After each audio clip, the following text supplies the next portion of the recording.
This is where people, we come together from different parts of the country and we celebrate life. We dance for people who can't dance. We dance for people who are sick, the unborn, elders. Some people believe it helps our elders to stay young at heart and let them give some hope that traditions will be passed down.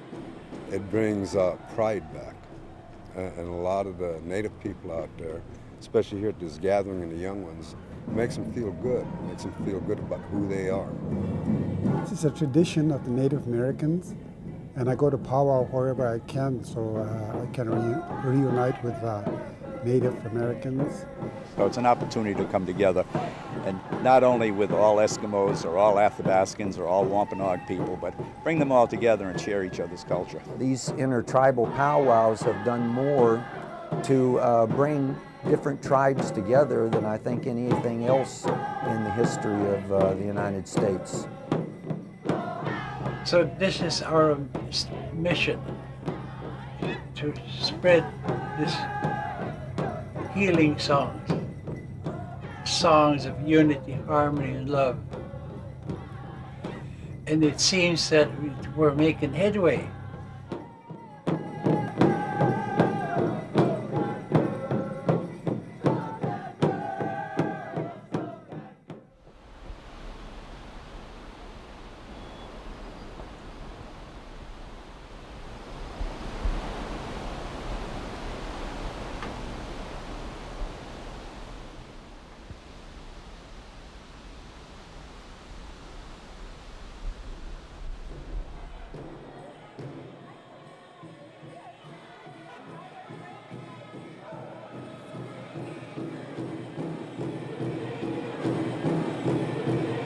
Historically and culturally, a powwow is actually a New England word, powwow, and it means a healer.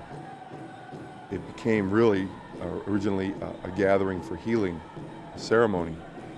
It just became, in our general American collective language, the word for an Indian gathering. It wasn't always okay to be Indian. It was society didn't really. It wasn't a blanket of love around the topic for many years. So it's only been in recent years that many people have been okay to bring their families out, feel proud to be who they are. When I was born, it still wasn't cool to be Indian, and as I was growing up, slowly but surely it became a much more positive experience. Now, I was looking at it the other day and I thought it was ironic, all these people that want to be Indian, and I spent most of my life trying not to be Indian. For a long time, our people were told that our ways were no good. And now when positive things like the powwow comes about, or traditional gatherings, or like Rio comes about, it shows our youth the beauty of our culture, the beauty of our people. And that's what it's all about.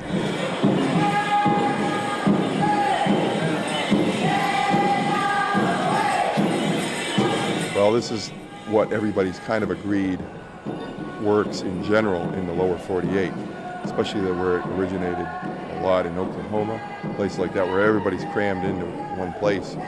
So they share songs and they share kind of general dance customs, regional. And then here we are in the 21st century, and it's a nice way of doing it. And that's why it's growing more and more every day down in the United States, is that more Native Americans want to turn back to their culture, and that's the only way they have it. They can't go out and live off the land. There's hunting laws down there they have to go by. You can't go out there and live off of animals the way they used to. They have to powwow.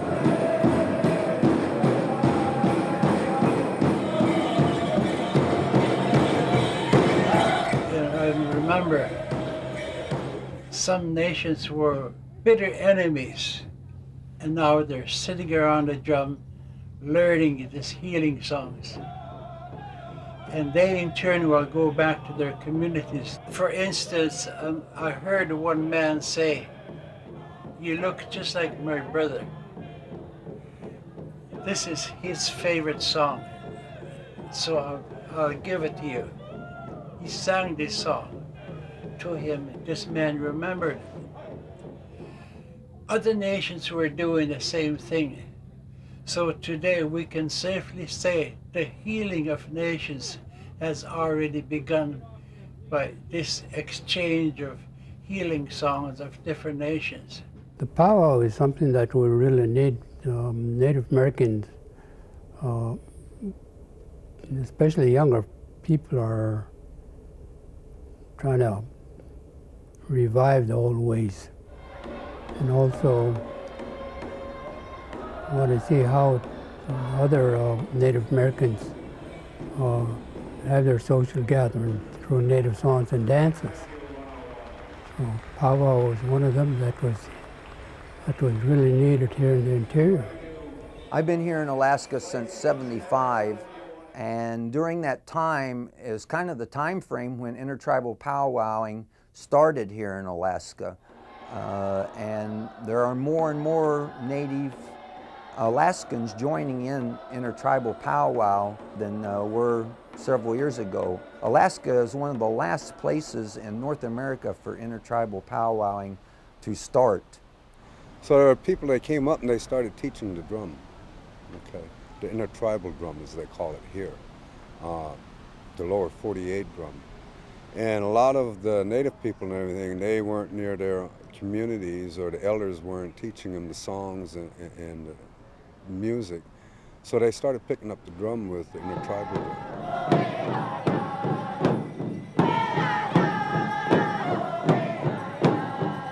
When I first started doing intertribal dance, and yes, it was strange, but it was more of like a curiosity, and it feels good. Some tribal members at first kind of didn't like it because they were thinking that their youth should be participating in their own cultural dances and songs instead of joining in with this intertribal powwow dancing, which has kind of swept the whole North America. But actually what has happened is this intertribal powwows is lots of fun for young people. They love going there and meeting each other and having fun and singing. So I think it's a catalyst for young people to join all Native Americans in intertribal powwowing, but also to explore their own culture. It helps you once you start knowing the culture and the way of lifestyle of each drum. It hopefully prompts the people into wondering what about my heritage. I see families going out and dancing, and I think that's all it took, was to get the families involved, and that was it.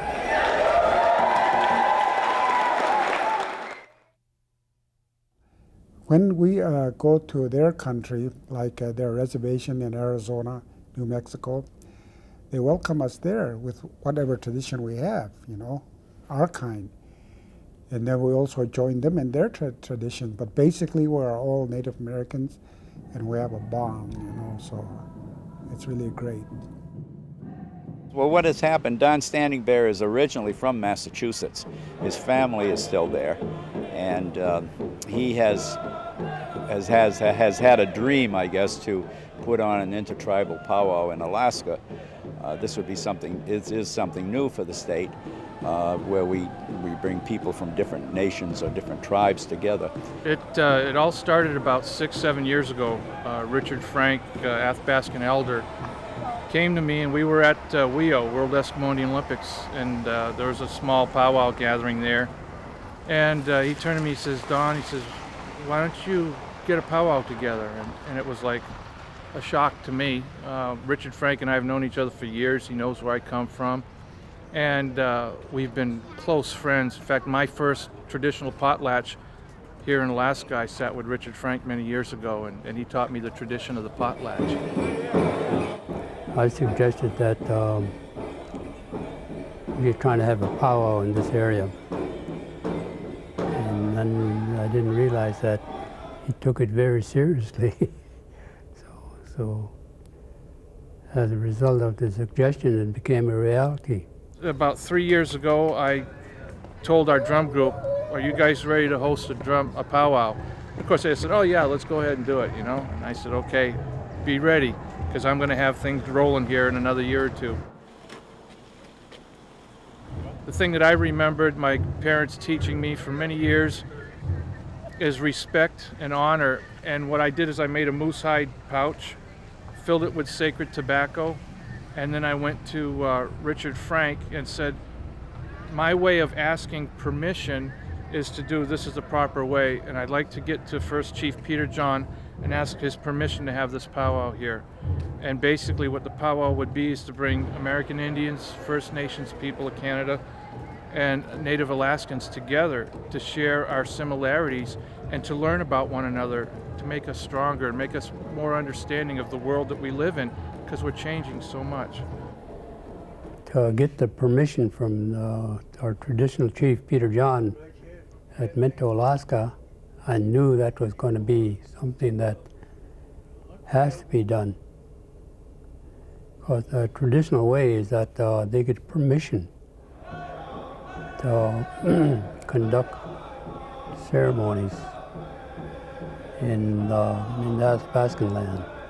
And his response was, if it's going to help the people, the unknown, in the area of education and exercising our culture, he said, I strongly permit that and strongly support it. I didn't realize that his words carried forth with such a strong, strong meaning coming from him. I didn't expect that. So it was very, very encouraging.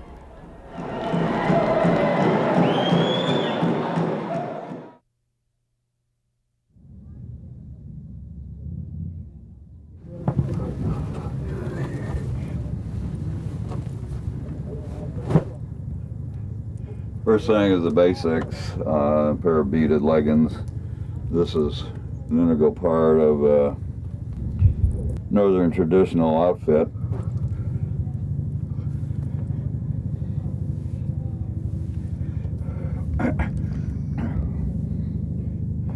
This is the basic foundation for your upper body.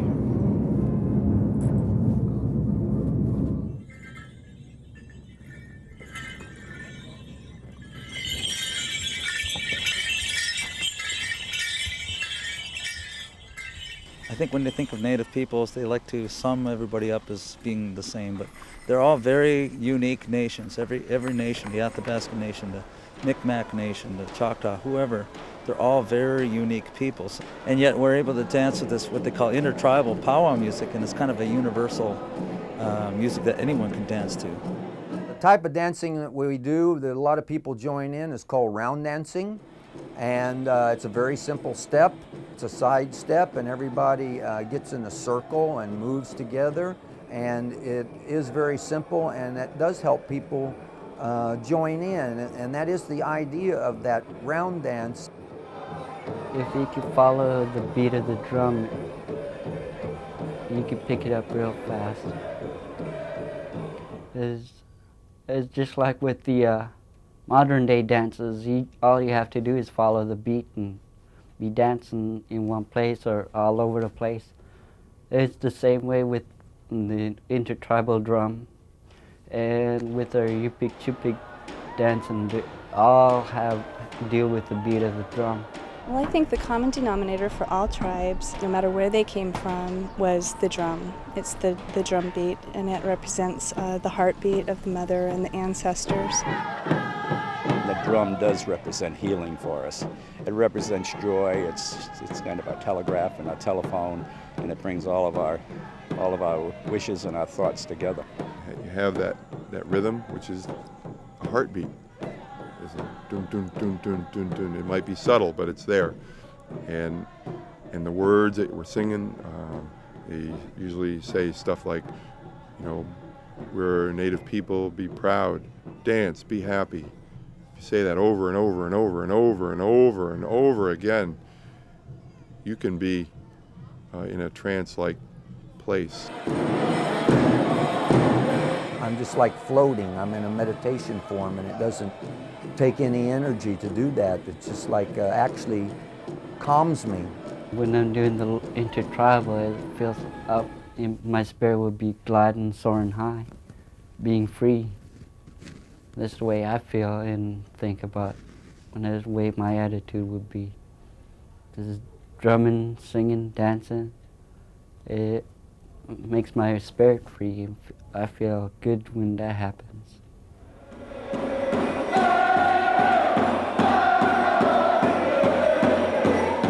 Getting rid of a lot of the pent-up emotions that you have inside of you. You release that. And the spirituality of the dance is something that's really, really appreciated on a personal basis. Just to be able to go into a circle has a sacredness, whether you believe it or not. When you're in there and you're aware of it, it's peaceful and it's complete, and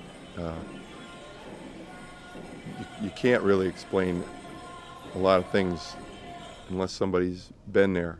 There's they call it 4 sacred circles. The first one being the drum, which represents the heartbeat and the different generations of our ancestors. It's always been the center of the culture. And you go around the world, it's like the drum is the heart of many cultures. Next to that is the men around that drum, the protectors of that.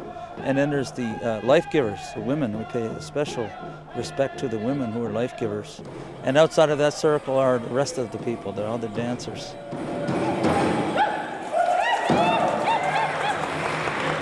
A circle is a complete, simple thing. It's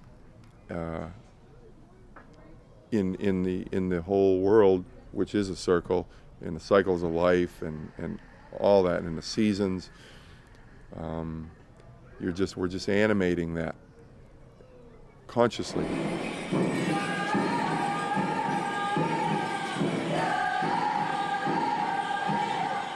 When we dance in a circle, it's like going to church on Sunday, okay? We dance every day of the week. We're always in church. And a lot of people don't understand that. The majority of praying that Native Americans do is done through dances. They feel that there's a lot more power in movement and in meditating with your mind than speaking out of your mouth. Much of the music you're hearing is done in vocables. They're sounds in a specific sequence.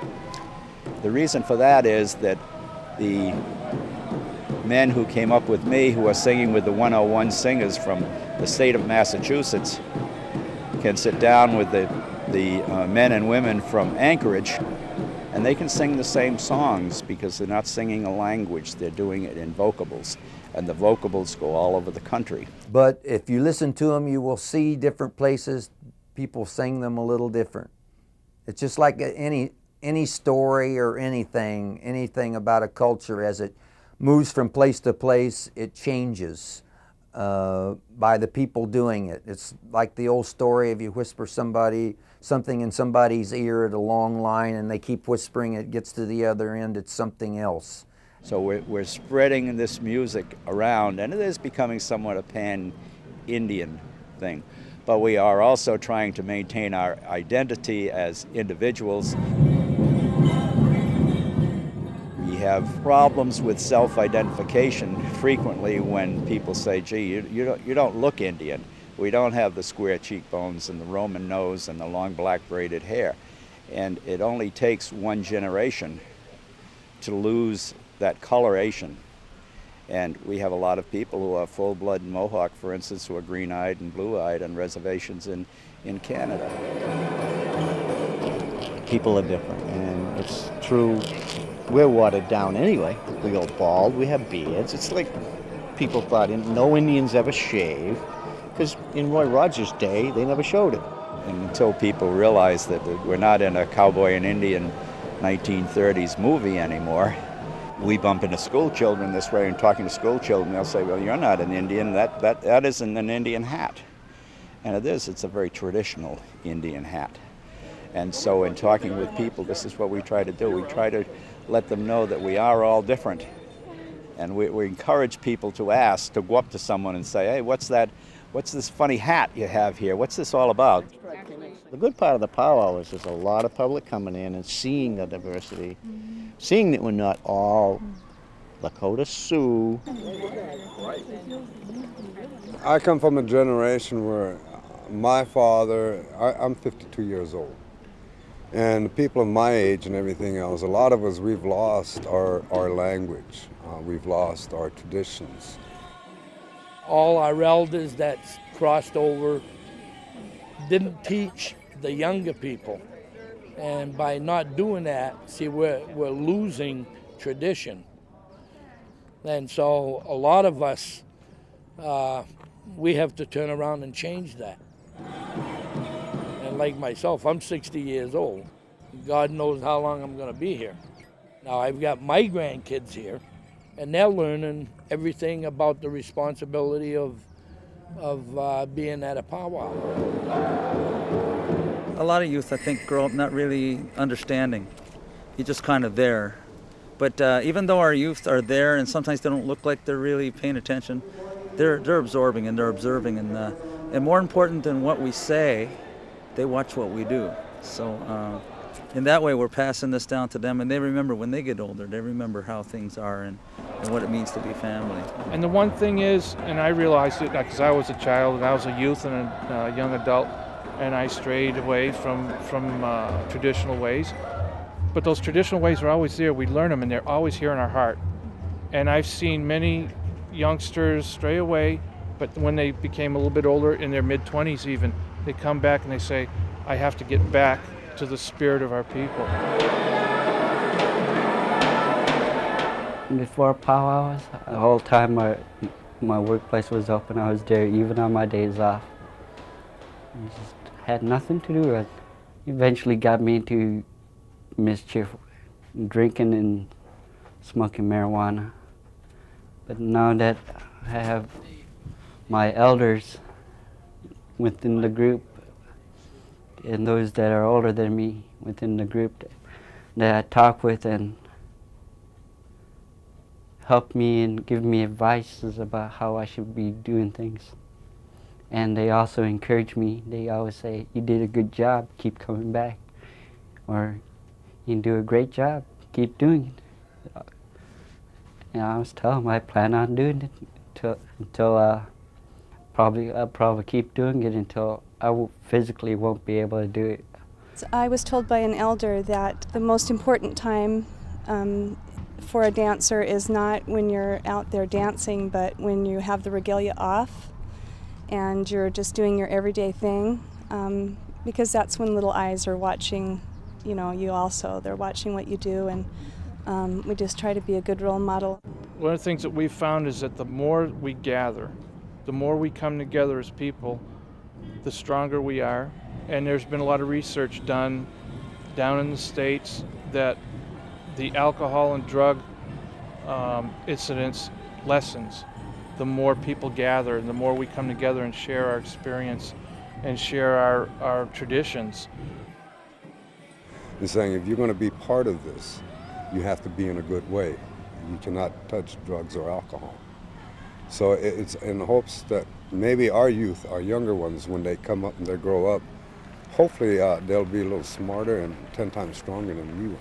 I hope that they would think of the gatherings as a place to come together where everyone is kind of walking a good path, that there's a lot of joy, that it's a clean and sober place that people can get together with their families. I would hope that they would just think of the powwow as a place of unity.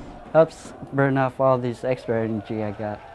And it's a lot better with going to powwows than compared to when I was drinking and doing drugs back in that time. Nowadays I don't have to wake up wondering what did I do last night. Everybody keeps telling me I'm doing a good job, but stay sober. continue to stay sober, and it's really encouraging for me. It's important to all of our youth to know who they are, where they come from, let them feel good about who they are, and there's nothing to be ashamed of. Eventually just let them know you should be proud of who you are. We're strong people to be surviving this long. We've got our dances, we've got our language.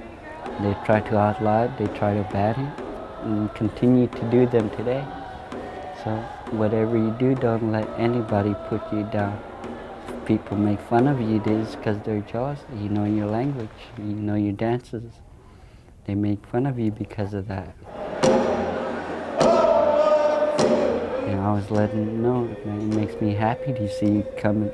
I tell them to keep coming back and make me proud and make others proud. I always let them know your elders get happy too when they see you out there dancing. I just have to say to the little kids how cute they are and how proud I am to see them, the little Indians and Native Alaskans, you know. And they're so cute with their black hair and enthusiasm.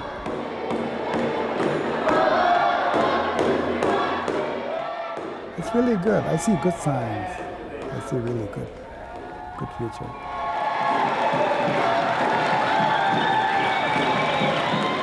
We're in a good place now because my first child was just born 2 months ago, and she has a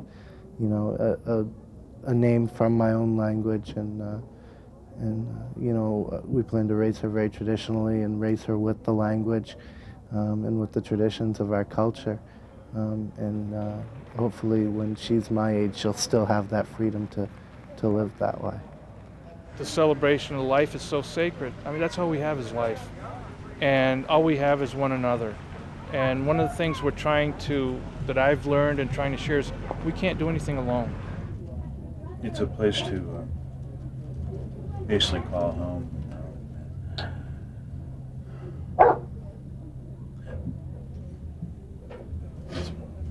Thanks. Our spirit's been allowed to wake back up. We understand the importance of our traditions, of our cultural teachings, and how it strengthens us.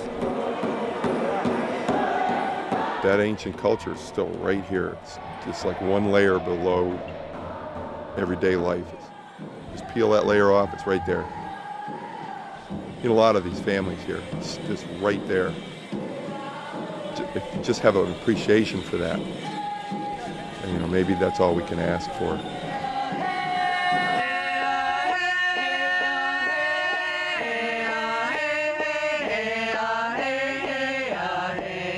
Hey,